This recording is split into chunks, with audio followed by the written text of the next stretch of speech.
Hello, campers. Grab your marshmallows and gather around the true crime campfire. We're your camp counselors. I'm Katie. And I'm Whitney.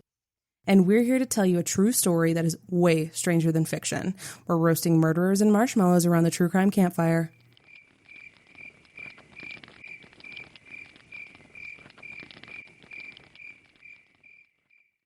The movie The Room is an interesting study.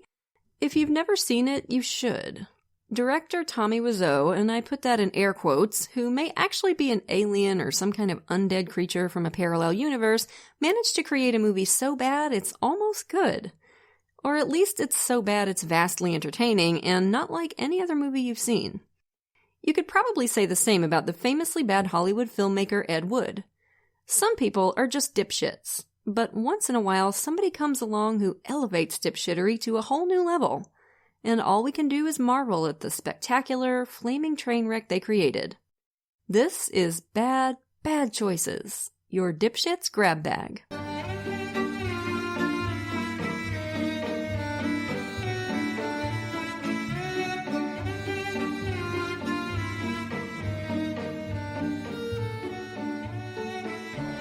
Case 1. Impractical Magic, the almost murder of Kevin Miller. So campers, we're in the picturesque little town of Richlandtown, Pennsylvania, about an hour outside Philly. April 2nd, 2000. Marine Corps reservist and father of 4 Kevin Miller answered the phone at his job. The voice on the other end said, "Mr. Miller, this is the Bucks County Sheriff's Office. Sir, we have your wife Heather in custody. We're going to need you to come home right away." What? Kevin couldn't imagine what the hell this was all about, and the voice on the phone wouldn't give him any more details than that. Just, Heather's been arrested, they need you to come home. And when he got there, what they had to tell him was so unthinkable that at first it must have seemed like an elaborate joke. "Mr. Miller, your wife has been planning to kill you." Now, just imagine that, campers. You're going about your ordinary day, and suddenly, this bizarre shit hits you right smack in the gob with no warning whatsoever. Kevin had to be thinking, how did we get here? Kevin and Heather had been married for 6 years by this point. They'd met in the early 90s working at a seafood restaurant. Heather was a single mom then, and she'd had it kind of rough. She'd had some problems with depression in high school, dropped out, then got pregnant at 17 by an abusive asshole boyfriend who promptly left the scene once there was a baby in the picture. So when she met Kevin Miller, 6 years older than she was, a college graduate and military reservist, with a good job at a bank and a moonlight gig as a restaurant manager, he seemed like a major catch. They moved in together early on, and Kevin worked hard to support Heather and her baby daughter. He treated the little girl like she was his own. He'd eventually end up adopting her. In 1995, they got married in a gorgeous fairy tale wedding. Heather looked like a Disney princess in her dress, and Kevin was her prince. Soon they had a baby of their own and bought a house in Richlandtown. They were really getting the ball rolling on their brand new family, and by all accounts, it was a happy time for both of them. They liked playing mini-golf, going to movies, just hanging out and enjoying each other's company. They found out quickly that their new neighborhood was one of those Melrose Place type neighborhoods where everybody got together for coffee and drinks and barbecues and block parties, otherwise known as Whitney and Katie's personal hell, as I think we discussed in another episode. Heck off, Charlene, remember? But Heather liked it, and she soon befriended one of her neighbors, Mindy Robbins. Mindy was close to Heather's age, and she was a stay-at-home mom too, and as they got to know each other, they found they had a lot in common. They were besties in no time, and Mindy introduced Heather to some of the other moms in the neighborhood too. They got together for what Mindy called their coffee clatches almost every day, had wine together in the evenings, good times. Nothing good happens at a coffee clatch. This Right? is the second case It is. that has featured a coffee clatch. You're absolutely right. It just inevitably ends up where when a bunch of women get together and start talking about their husbands, one of the husbands is going to end up murdered. It's just absolutely 100% of the time going to happen. So avoid the coffee clatches. So everything would have been peachy, except that Kevin lost his job as a computer consultant. And by now, they had 3 kids to support, and Heather was a stay-at-home mom. So Kevin had to get 2 jobs to keep the family afloat financially, adding up to about 80 hours a week, which is just brutal. And then Heather found out she was pregnant again. Ugh, it needed but that, right? Yeah, as it turns out, adding a creature that knows only screaming and fear to an already unstable relationship might just add a little smidgen of stress in the household. It's not exactly going to calm things down. No. Kevin was working all the time, and when he was home, he was so exhausted that all he wanted to do was collapse into a bed like a downed tree. As for Heather, her old depression demon decided to pick this time to rear its nasty little snout. Yeah, as depression demons often do. They love nothing more than to pounce at the worst possible times. Little shits. Yeah, I think they, compete with each other to see who can make their humans the most miserable. So, because she was depressed, Heather started letting stuff slide around the house. As Kevin told People magazine later on, she became basically a zombie. Yeah, depression will do that. And Kevin didn't take it well. He'd come home from work, find the house a huge mess, and basically throw a tantrum like a toddler. Mm-hmm. Because, what a depressed person really needs is a spit-flecked, red-faced rage gremlin screaming in their face about the housework. That'll help the situation. Yeah, for the record, Kevin now recognizes that did not help. So anyway, surprise, surprise, their marriage started to suffer pretty badly around this point, and Heather started hanging out more and more with her bestie, Mindy Robbins. Mindy told the TV show Snapped that she was, quote, going through a bad girl phase at the time, and she brought Heather along for the ride. One evening, over a bottle of wine, one thing led to another until Heather and Mindy ended up in bed together. And from there, with Kevin working 80 hours a week and hardly ever home to notice, things got a little bit Cinemax after dark, if you know what I mean. I do. Heather and Mindy started inviting some of the neighborhood guys to the party. Younger guys, too, according to Mindy. Anyway, they were bad girling it up, something fierce, and if Kevin had a gnawing sense that something was wrong, he was working way too much to really focus on it. When he was home, the atmosphere was tense. They fought all the time. Big, rip-roaring fights that were so loud the neighbors could hear them. Heather started telling people she wanted out. At one point, she tried to get some counseling from a women's shelter, but she says they turned her away because Kevin wasn't physically abusive. Wow. Which is fucking awful if it's true. She can still need help, for God's sakes. And she said she couldn't hire a divorce lawyer because she didn't have any money. Okay. So part of Mindy's bad girl phase, as she put it, was an interest in witchcraft. Specifically, Mindy was into Wicca. Which scares a lot of people because they associate it with Satan worship and whatnot, but actually it's not like that at all. It's very pro-nature, very anti-harm. Wiccans aren't devil worshippers, and they have rules against hurting anybody. Right, and as besties tend to do, Mindy shared her interest with Heather, and Heather started getting really interested in Wicca, especially the idea of casting spells. One day, she told Mindy she'd just attempted a banishment spell to try to get rid of Kevin, and, quote, shield her from his wrath. Yeah, she was starting to worry about what would happen if Kevin found out about her and Mindy's Real Housewives of Richland Town adventures, both with each other and with the neighborhood hunks. She wouldn't fare too well in a divorce if he did, so she went and bought all the spell materials at a shop a couple towns over. I guess they had a spell store out there or whatever. And then she waited for a full moon, went out to the lake, did a whole big ritual she'd found in a book about witchcraft, and nothing. When she got home, there was Kevin, home from his night job at Walmart and grumpy as usual. Not even a little bit banished? Nope. Like no toenails sent to the nether realms? Just one butt cheek is gone. And he's like, what is happening? Suddenly there was just one butt cheek. She told Mindy it was a huge disappointment. Mindy told her she really ought to have read the book a little more carefully. The banishment spell was intended for ghosts, not living, breathing husbands. Fun fact about this, by the way, the lake where she attempted the spell was Lake Nakamixon. Now, if that rings a bell with you, it might be because that same lake showed up in another one of our cases. Remember Mary Jane Fonder, the church lady who murdered another church lady out of jealousy over the handsome young pastor? Remember how she tossed the gun into Lake Nakamixon? I'm telling you, some places just have bad vibes. Anywho, so Heather's spirit was willing, but apparently her reading comprehension was weak. And because Kevin wasn't a ghost, her first attempt at ridding herself of him fell flat on its face. And Mindy, who seems like a sensible sort based on what I saw of her on Snap, said, look, you want to banish him? Get a divorce. Get a restraining order if you want to. That'll banish him just fine. But Heather, and see, that's a practical witch right there. Exactly. That's a Granny Weatherwax type. But Heather didn't want to talk about divorce. She couldn't afford a lawyer. She had no way of supporting herself and the kids without Kevin. You know, she'd dropped out of high school and it had been years since she'd worked. And beyond that, she was worried that if Kevin found out about her affairs, he'd end up with full custody of the kids. So there it sat for a little while. Heather seemed to be getting more and more preoccupied with the idea of making Kevin disappear.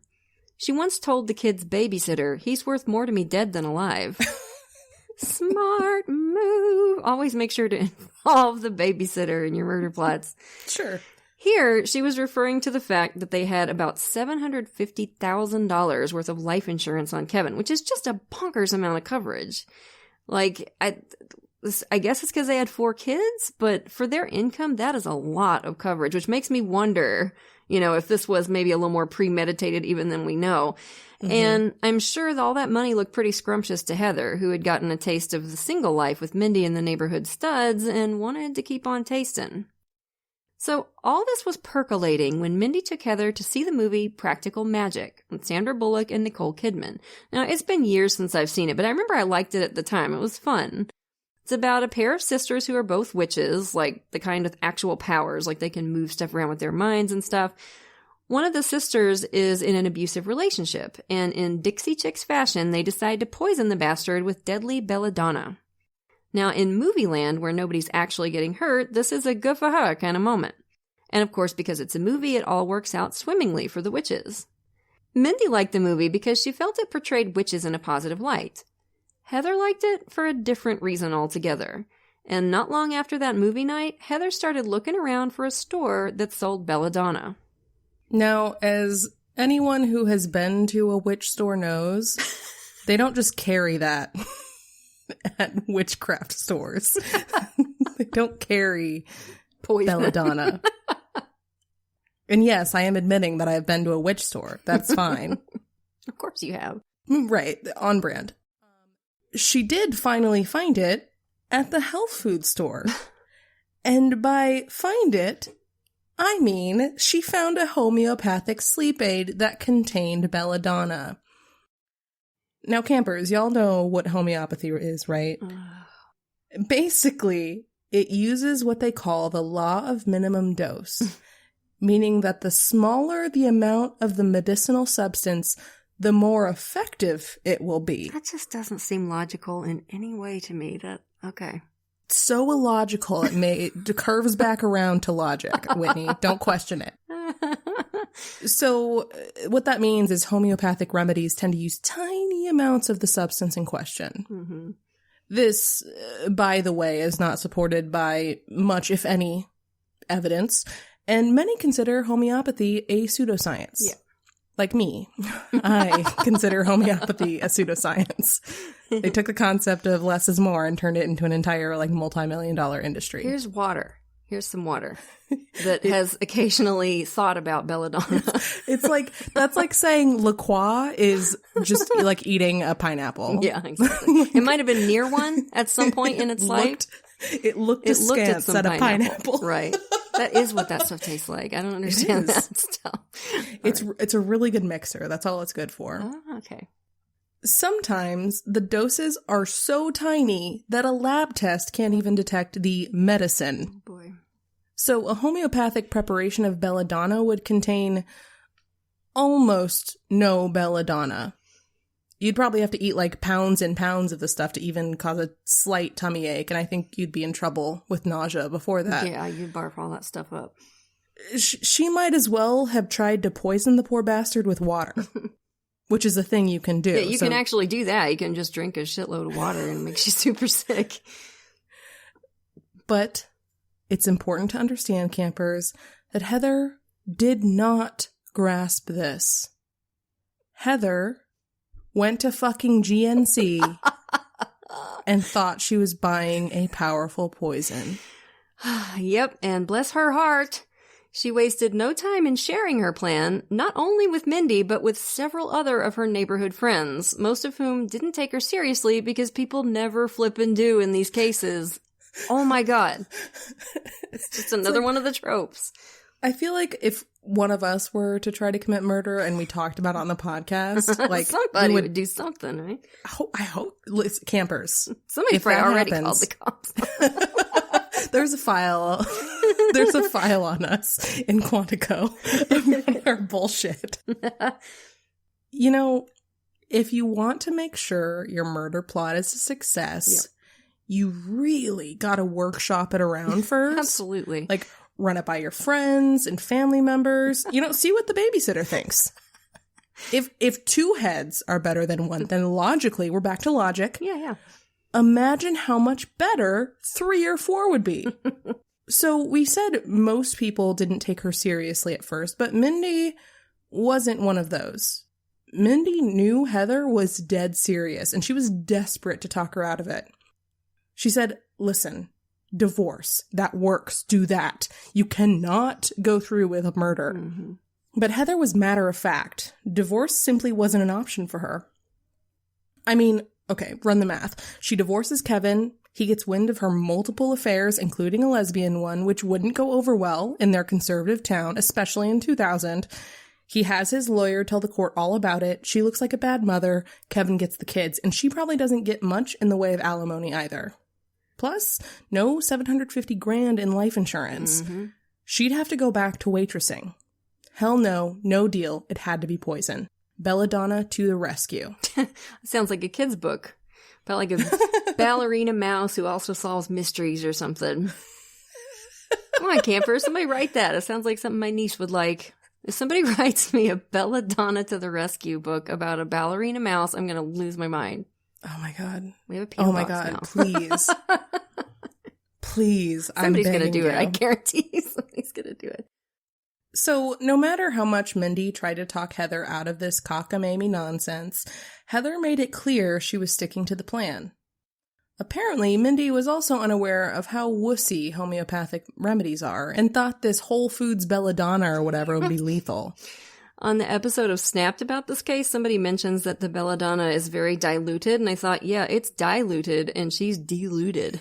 Because I'm a comedian. That's good. It's good. Did other poisons just not fit her aesthetics? Mm-mm. Like, God, I'd love to use rat poison, but it's too pedestrian. Yeah. Not spiritual enough. I have to use a poison that the witches from Hocus Pocus would use, or I'm not a real witch. Absolutely. It had to have the cachet, the drama. So, here was the situation Mindy found herself in. She takes her best friend to see a movie, and said friend gets inspired by said movie to murder her husband. Mindy didn't want to see Kevin dead. He wasn't her favorite person. She didn't like the way he treated Heather, but this was murder. Kevin didn't deserve that. This was something she knew Heather would regret for the rest of her life if she went through with it. Although I'm not so sure about that, to be honest. Me neither. Heather doesn't strike me as the regretful type. Mm-mm. She strikes me as the type who'd take her $750,000 and flounce off into the sunset. Mm-hmm. But Mindy felt like she'd regret it if she went through with it. Mindy was worried for Heather's soul and what killing her children's father would do to it. So she agonized. What could she do? She didn't want to turn her best friend into the police. She told Snapped, I didn't feel like I could just walk into the police station like, hey, my best friend is planning on killing her husband. Well, why the hell not, is my question. They're going to look at you funny, sure, but just tell them the truth, and they'll listen. But Mindy didn't know what her best course of action was. She thought about leaving an anonymous note on Kevin's car. She thought about trying harder to talk Heather out of going through with it. She hemmed. She hawed. And the long and short of it is she did nothing. And while she sat on her hands, Heather refined her plan. She was going to put the belladonna in Kevin's mashed potatoes, she said, and pack it in his lunchbox for dinner at his night job. She said she'd researched it. It would look like a heart attack. She said she knew they'd do an autopsy. Men Kevin's age didn't just drop dead very often. So she questioned the guy at the health food store about whether belladonna would show up on a drug screen. She told him, I'm starting a new job and I need to know if this will pop on a drug test. Like, okay, first of all, why would the, like, dude with dreads at Whole Foods frickin' know in the first place? He's just gonna be like, ooh, nah, it'll be fine, dude. You know, like, he doesn't fucking know. No. And also, why would your boss care, like, if you have belladonna in your system? Yeah. They'd be like, maybe don't take that. This is why we're in the dipshit grab bag. It's just a whole series of very baffling choices being made here. So add that to our running list of dipshit moves. I think we're up to about a dozen by now. Oh, so many. Maybe more. So many. Fortunately for Kevin and for Heather too, Heather finally made one boneheaded move too many. One evening in April, she knocked on the door of one of the wine moms in the neighborhood, a woman named Diane. Now picture this from Diane's perspective, campers. You're getting dinner ready, it's a normal evening, and suddenly here's your friend Heather at the door. Actually, they weren't even good friends, just kind of friendly acquaintances. And instead of, like, trying to sell you some wrapping paper for her kid's school fundraiser or something, Heather presses a little vial marked belladonna into your hands and says, hey, I'm gonna poison my husband with this, but I'm not quite ready to do it yet. Would you mind to hold on to this for me for a couple days?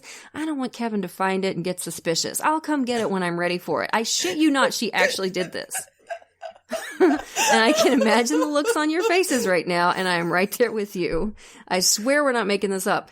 Now, later on, Heather would claim that this was a cry for help, that she wanted the neighbor to stop her. Now, you can make of that what you will. I think it smacks more of A, arrogance, and B, extreme dipshittery, but you may disagree. After all, Heather had been telling all her coffee buddies for quite some time about how badly Kevin treated her and how much she wanted out, so I think it's quite possible that she thought all her friends would just be on board with the plot. Diane, as you can imagine, was just knocked flat on her ass. Heather stood on her front porch and laid out the whole story, mashed potatoes and all. She'd ground up 100 pills worth of the belladonna into powder. That's what was in the vial, and Diane said she seemed almost giddy, like a kid waiting for Christmas morning, just super excited. And once she dropped this extraordinary bombshell on this woman she hardly knew, Heather just bounced off home, just as merry and bright as damn it. And Diane stood there for a moment, just holding the little vial of belladonna, probably hearing the Apocalypse Now music start up in her head and, like, looking off into the distance with the 1,000-yard stare. And then finally she went to the phone and dialed Mindy Robbins. And after a couple minutes of conversation, she was shocked to realize that Mindy wasn't surprised by her story. Like, Mindy already knew all about it. Diane said she seemed really reluctant to involve the police. Why didn't they just leave Kevin a note instead? But Diane, bless her, wouldn't budge. She had a relative in law enforcement, and she said, Mindy, we have to tell them. And campers, we know as true crime aficionados, they never listen to the note. They don't. Mm-mm. No one ever reads a note and is like, this is complete No, nobody's truth. going to listen to a note. Call the fucking cops. Yeah. Call the cops. So that's what they did. They called the fucking cops. Next thing she knew, Mindy was getting fitted with a body wire and asked to get Heather talking about the murder plot. And if the cops had any doubts about what Diane and Mindy were telling them, the recording Mindy made put those to bed in no uncertain terms.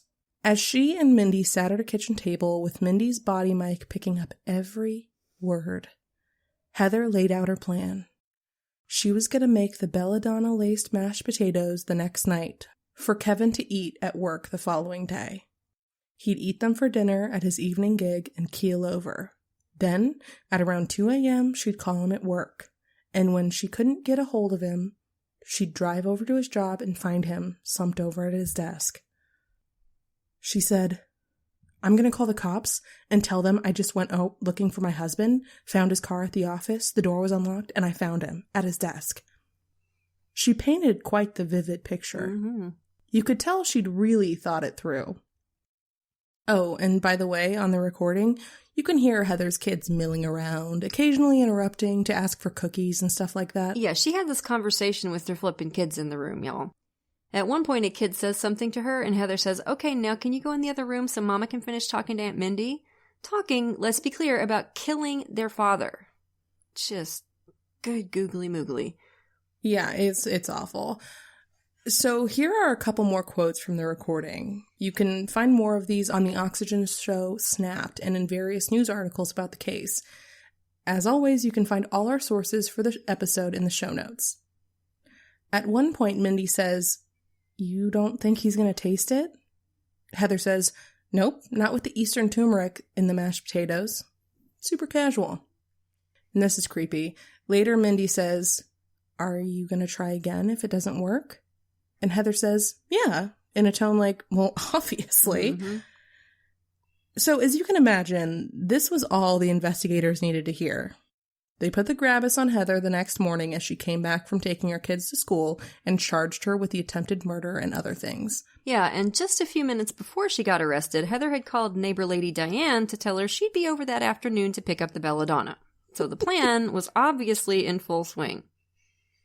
The most shocking thing about Heather's trial was not her absurd defense, that all the talk about killing Kevin was just a fun little fantasy, kind of like a role play. And that if she had been thinking about killing Kevin, it was all Mindy's idea anyway, and she was just going along. Yeah. Or the fact that she took the stand in her own defense. Right. The most shocking thing was that Heather, who had gotten out on bail pending trial, showed up every day, hand in hand, with Kevin. Oh my God. This poor bugger had decided to stand by his woman. He said he forgave her. He knew he was a grump. He yelled too much, and he hadn't been the best husband to her. I shit you not, on Snapped he says, all marriages go through difficulties. I mean, fair enough, bro, but seriously, she was gonna kill you, man. Just Kevin. Wow, man. I think that's probably a deal breaker for me. Yeah. Like, you're right, Kevin. All marriages do go through some difficulties, but most of the time it's like, how are we going to divide the chores? Or, you didn't call me to tell me you'd be late, and not, I only tried to kill you a little. Heather was facing up to 80 years in prison. The defense tried to convince the jury that because the belladonna wouldn't have actually hurt Kevin, Heather didn't really deserve to be punished, which is just about the most ridiculous argument I've ever heard. Like, just because you suck at murder doesn't mean you shouldn't be punished for trying it. Yeah, let's by all means reward her for being a massive dipshit. That's great. And remember, she told Mindy that if the first attempt didn't work, she was gonna try again. So the belladonna wouldn't have fazed him, but rat poison sure as shit would have. Or antifreeze, or a gun, or whatever Heather decided to try next. And as you can imagine, that argument didn't end up holding water. At least it didn't get her acquitted. Heather was convicted, but her sentence is gonna piss y'all right off. She got 10 years in prison, and she was out in less than 5. Oy. She and Kevin are divorced now, shocker. And Heather still lives in the same town. Yeah, and she had the nerve to be pissed about that 5 years, too. She's in that episode of Snapped herself, and you can tell she considers herself the main victim in the case. It's really something else. And this is a fun little detail.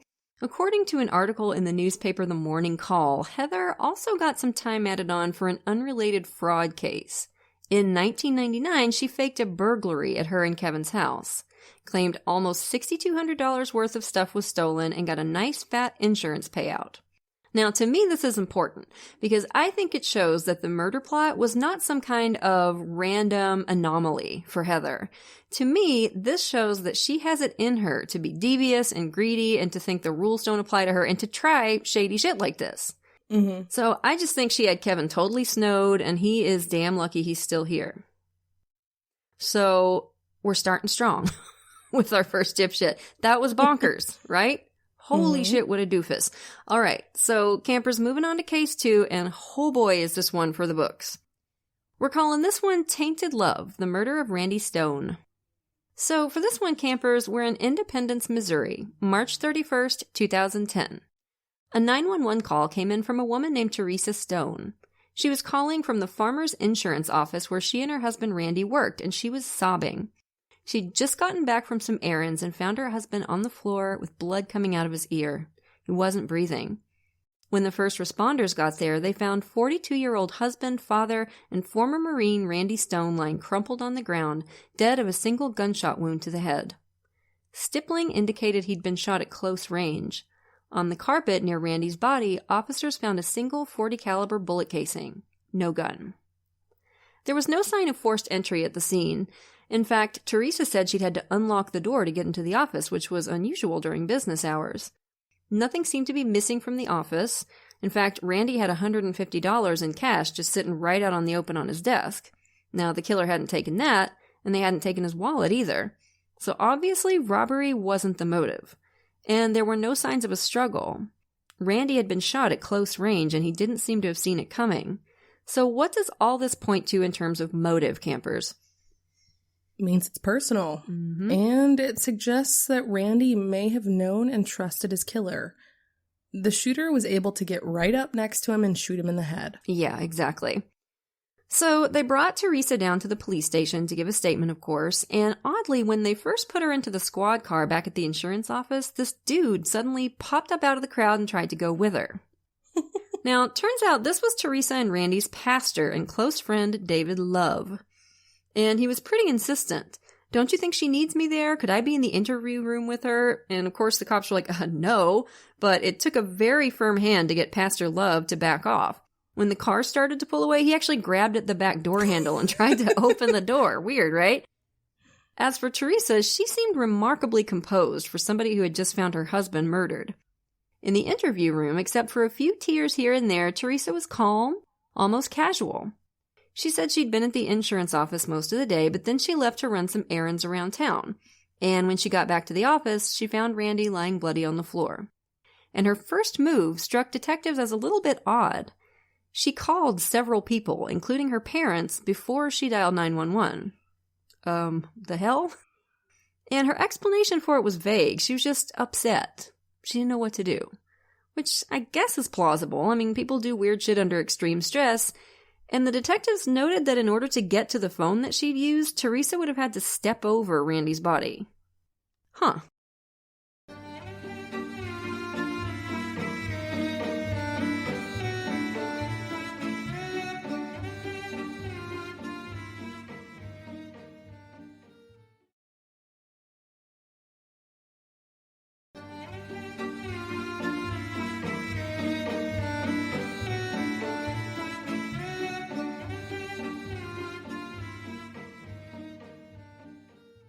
So, did Teresa have an alibi for the time Randy was shot?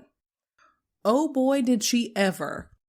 Teresa laid out every part of her day for the investigators in what you might call excruciating detail, down to the minute. Now, let's see, I left Dress Barn at about 2:41. I'm sorry? 41? Bless your heart, honey. Okay, who does that? Unless you've got like a photographic memory, you're not going to say you left someplace at 6:32 or at 8:49, for God's sakes. You'll say, it was around 6:30? So this was just a huge red flag. It seemed to detectives that Teresa must have had some reason for remembering the precise timing of each of her errands that day. Almost as if she thought she might need to account for her movements later on. She had receipts for everything too, neatly folded up in her wallet. I wonder why. Boy, that's a thinker, isn't it? It's a toughie. I mean, don't get me wrong, I have tons of receipts in my purse too, but they're all crumpled up with old gum stuck in them, the way the good Lord intended. Yeah, I know people that keep receipts like really organized, and like one of them is one of my closest friends, and I think she's a freak. I call her a freak every time she does it too. It's weird. Maybe she's just a serial killer. Oh man, I hope not. I really like her. After all that precision, it was surprising to the investigators when they asked, has Randy ever owned a gun? And Teresa suddenly went all vague and clueless. Oh, I think he had one at one point. Well, did she know where it was? Oh, he sold it. Oh, okay. When did he sell it? Who did he sell it to? Oh, Teresa had no idea. She said, he never tells me when he does stuff like that. Well, alrighty. Could be true, but the red flags were starting to flutter a bit in the wind. And now, campers, the investigators decided to play a juicy little card they'd been saving for just the right moment. See, back at the crime scene, Tex had discovered a torn-up piece of yellow legal paper in the bottom of the wastebasket near Randy's desk. It had been ripped into about a dozen different pieces, but it was easy enough to piece them back together. And when they did, oh my, it was a love letter. unsigned, but chock full of sugar and spice. In the interview room, they brought this up to Teresa sort of nonchalantly, like an afterthought. "Oh, yeah, we meant to ask you about this letter we found in the trash. It was all torn up, said happy birthday." Teresa sort of furrowed her brow and sighed, like she couldn't imagine what in the heck they were talking about. So the detectives left the room to go get the letter for her.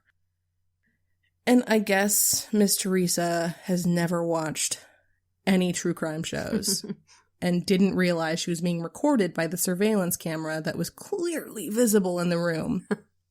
Because as soon as they were out the door, she heaved a huge sigh and said, "Oh, great. I forgot about that." Oh, Teresa, you sad little circus peanut. Bless your little heart, honey. Yeah, she looked like the world had just crashed down around her, too. And I'm not surprised because that letter was bombshell stuff. It opened with, "Happy birthday, love. You are so very precious to my heart.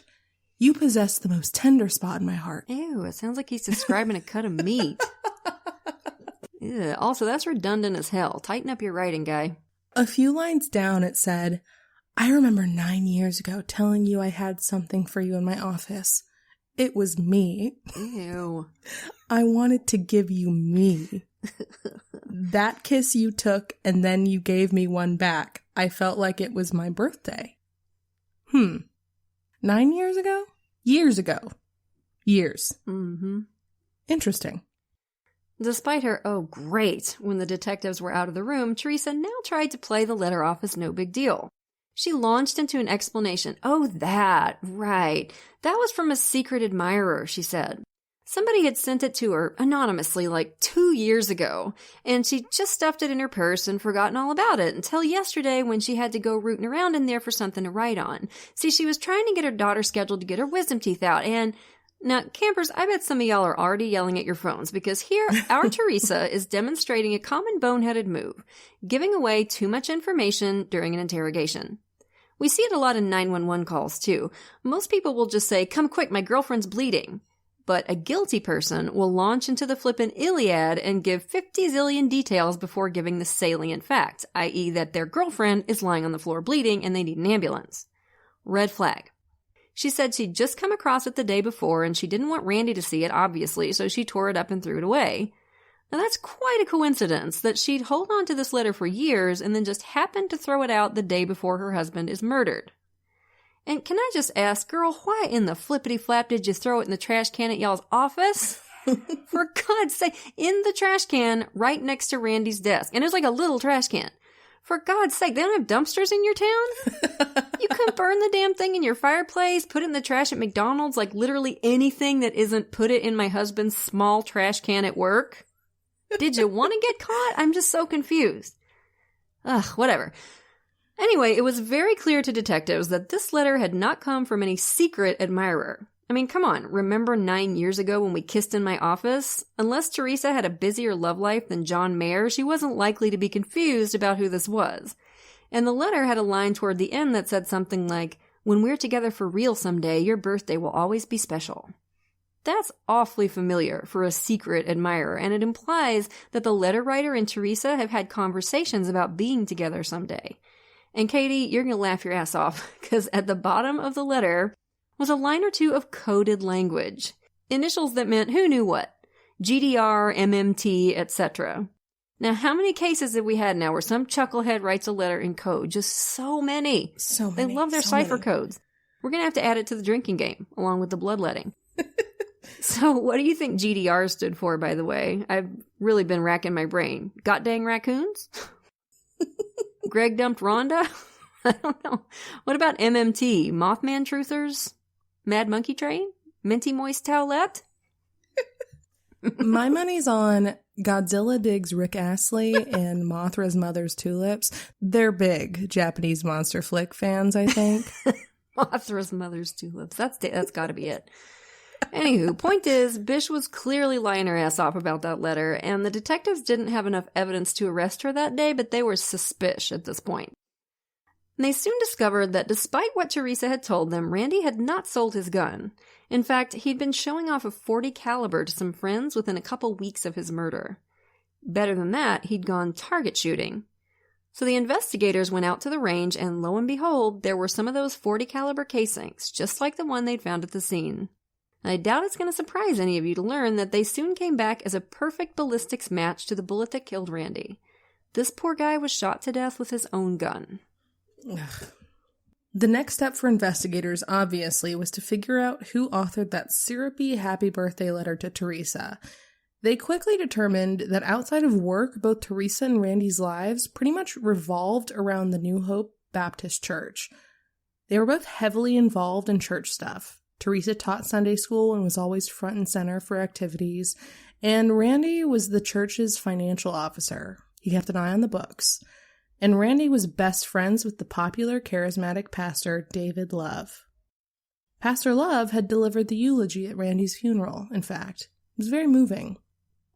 But as the investigators worked their way through the congregation of New Hope Baptist, talking to people who knew Randy and Teresa, they heard the same rumor again and again and again.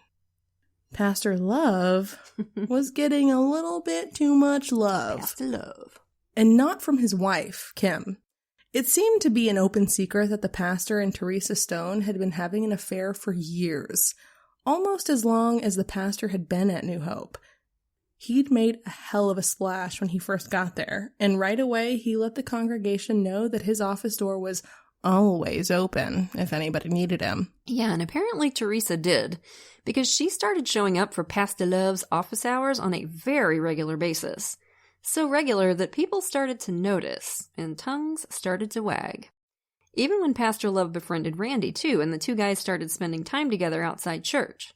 And when they searched Teresa's computer, the detectives uncovered a whole slew of gross emails back and forth between her and Pastor Love. In one, written the year before, Pastor Feelgood wrote, "I cannot wait to watch you walk to me knowing that we are officially about to be married publicly. I love your ideas. Keep gathering ideas and dream, baby, dream. It is coming. I love your plants. I think you can collect wedding info and file it as if you were planning for your daughter, you know?" So again, campers, as a writing instructor, I have to point out the poor quality of these letters. We're chugging along nicely about a wedding, a future together, blah, blah, blah, and suddenly, out of nowhere, we get, "I love your plants." Bro, what? Where did flippin' plants enter the equation here? Were you having a stroke? I mean, I like to scope out the size of a potential romantic partner's ficus just as much as the next guy, but you gotta have some kind of internal logic to your writing, man. Speaking of showing off your ficus, by the way, apparently Pastor Love was also fond of sending Teresa tasteful self-portraits. Oh, that's nice. And by tasteful self-portraits, obviously, I mean gross pictures of his dick. Oh, no. At one point, a few years before his murder, Randy found one of Teresa's letters to David. And somehow, by some dark sorcery or other, Teresa was able to pass it off as an exercise she'd read about in a woman's magazine. Do what? Yeah. She told him the magazine had said to write a letter to an imaginary lover to spice up your marriage. Oh, no. I don't know what you're confused about, Whitney. It makes perfect sense to me to write a fake letter to a fake other man. I mean, why wouldn't that make your husband more attractive to you? Well, women's magazines do recommend some pretty stupid stuff. Y'all Cosmo readers, remember the donut thing? Anybody ever actually tried that? I hope not. Oh, write us. Please, Lord. Write us. Write us about all your experiences with the donut trick. Oy. Just don't Google it at work. And I guess the fact that the imaginary lover's name was David, and he knew Teresa spent a lot of time with their Pastor David, didn't trouble Randy. Good gravy. So Randy, bless his heart, bought this big bag of bollocks, and then in 2006, Teresa handed him an even bigger one. She sat him down and said, "I'm pregnant." Now, why was this a big deal? Well, you see, campers, Randy had a vasectomy after the birth of their last child. Now, you'd think that this would be the last straw, wouldn't you?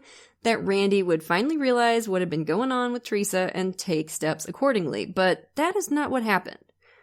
Because Teresa, who I really wish had used these persuasive powers for good, because if she had, we might have world peace by now, managed to convince Randy that, vasectomy or not, this baby was his. A miracle. A semi-immaculate conception.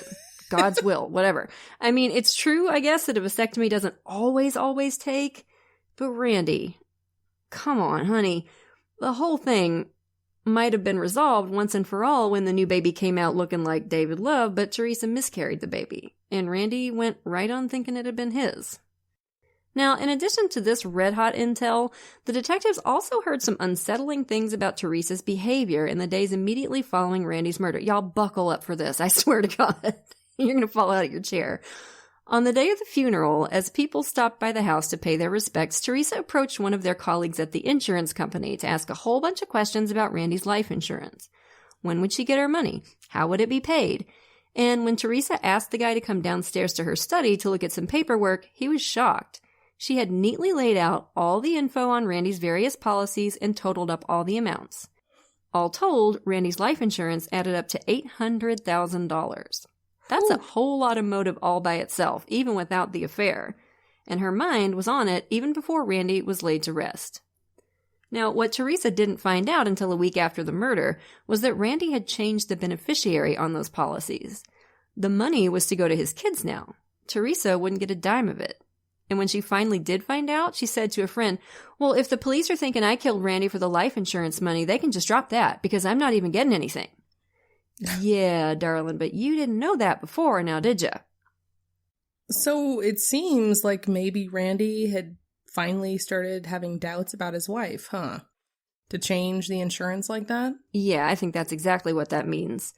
Another church member said that he and his wife had gone to the reception at Teresa's house after the funeral, and Teresa had taken him aside and said, "Campers, I shit you not, whoever did this really inconvenienced my life. And it gets better." Then she leaned over, smelled his neck, No, and said he smelled good. What? Way to fly under the radar there, sis. Good job. that's some Hannibal shit right there.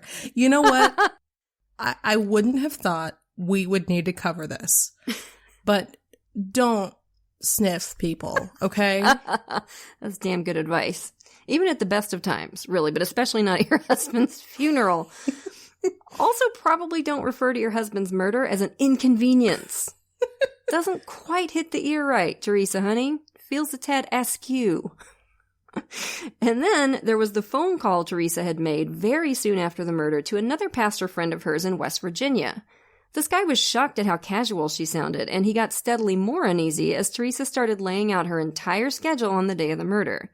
Just as she had with the police, place by place, precise time by precise time.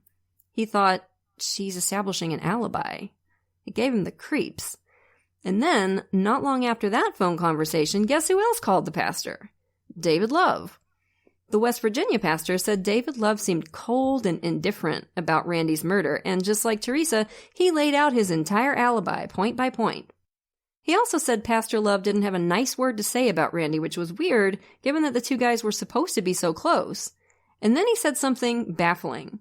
He said that if police called to talk to him, he'd have a stack of dirt on Randy to tell them about. Huh? What? Yeah.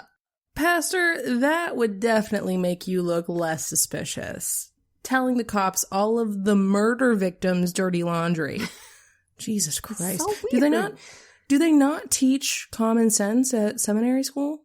So the West Virginia pastor hung up feeling pretty sure that both Teresa and David Love were involved in Randy's murder. And as the investigation continued, the police soon realized that the affair between Teresa and Pastor Love might not be the whole story in terms of the motive for Randy's murder. There were wheels within wheels, campers. Remember we told you Randy was the church's financial officer? Well, apparently in the months before Randy's death, he'd uncovered evidence that Pastor Love had been misusing church funds for some time. He'd used the church's money to pay some of his own personal bills, and he'd been paying his wife Kim despite the fact that she wasn't doing anything whatsoever to earn it. And 2 weeks before he was murdered, Randy confronted David Love about all of this. Love, as you can imagine, didn't take it well. So Randy told him he and his family were going to be leaving the church. Investigators wondered if the good reverend was afraid Randy might be getting ready to expose his theft to the whole congregation, or even the police. Mm-hmm. So they hauled Teresa in for another interview and confronted her with everything they'd learned, including the fact that cell phone records placed the track phone David Love used to communicate with Teresa near the crime scene at the time of the murder. The records also showed how much talking and texting they'd been doing right around that time, including one from David to Teresa right before she'd headed back to the insurance office and found Randy's body. And after hours of pressure, Teresa cracked. She said, "I'm not going to protect him anymore." For God's sake. The him in question, of course, Pastor Love. She agreed to cut a deal, part of which was that she had to spill the whole sordid tale and help put David Love in prison. The murder had been his idea, Teresa said. They were going to kill Randy, collect the life insurance, and then kill David's wife, Kim, later on. The plan there was for Pastor Love to break Kim's neck, put her in her car, and roll her down a hill to simulate a fatal crash. Yeah, because he figured that's what Jesus would do, I guess. Good Lord, that poor woman dodged a bullet, didn't she? Super hardcore Jesus. And then I guess they figured they'd ride off into the sunset and have a happy life together. Just two killers in love. Aw, it's like the Hallmark movie from hell. They're all from hell. Yeah, you know what? Fair point. The Hallmark Channel. In fact, I think I'm going to write that script. Working title, Loveless Pastor? Oh, I like it, yeah. Pretty much writes itself. Exactly. Teresa told the prosecutors that when David Love came to the crime scene on the day of Randy's murder, ostensibly to offer comfort to Teresa in this trying time, he took her aside and told her to flush her track phone down the toilet so police couldn't look through it. Wow. He told her, "This could put me away for life. You have to get rid of it." Teresa did as she was told. He also told her to tell the police that Randy had sold that .40 caliber handgun months ago. The investigators later found the empty box for that gun in Teresa's closet.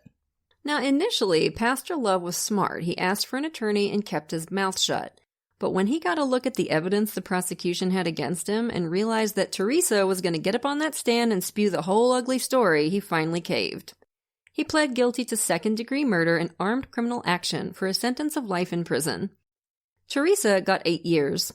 She got all weepy at her sentencing, but the judge wasn't impressed. He pointed out that she'd allowed her husband's killer to give the eulogy at his funeral, which is just an obscene amount of disrespect for the man who'd loved her so much. Here's a quote from that eulogy, by the way. "You see, there's nothing more that we can do for Randy Stone. He'll never have another thought in this body. He'll never be able to sign another policy or kiss his wife." It's real different when you know it's his murderer saying it, doesn't it? It's almost like he's gloating. Mm-hmm. So, campers, yet another case where, let's say, mistakes were made. And I really thought their love was eternal. I'm very disappointed that they turned on each other there at the end. God. What a bummer. Yeah, it's sad. So, listen, dispose of those incriminating love letters. And for God's sake, don't give your alibi down to the nanosecond, because that looks suspicious.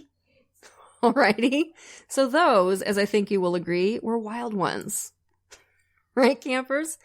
Oh, this one just, both of them. I mean, they're terrible tragedies, but just the level of dipshittery is impressive, is what it is. It's like they made the wrong choice at every turn. Yeah. It was almost talented. That's what I was saying. Yeah, exactly. Like it was the Tommy Wiseau or Ed Wood of murder. Or attempted murder in Heather's case. And just two mega dipshits who really should have reevaluated those best laid plans that they thought so hard about.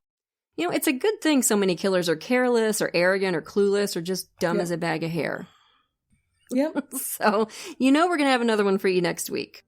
But for now, lock your doors, light your lights, and stay safe until we get together again around the True Crime Campfire. And we want to send a shout out to a few of our newest patrons. Thank you so much to Talea, Cherry Assassin, awesome name, Annunziata, also an awesome name, and Hardbop. So many cool little usernames this time. We appreciate you all to the moon and back. And if you're not yet a patron, you are missing out. patrons of our show get every episode ad-free at least a day early, sometimes more, plus an extra episode a month. And once you hit the $5 and up categories, you get even more cool stuff. A free sticker at $5, a rad enamel pin while supplies last at $10, virtual events with Katie and me, sometimes you get to help us pick cases, and we're always looking for new stuff to do for you. So if you can, come join us. You can follow us on Twitter at TC Campfire, Instagram at True Crime Campfire, and be sure to like our Facebook page. If you want to support the show and get access to extras, please consider becoming a patron at patreon.com/truecrimecampfire.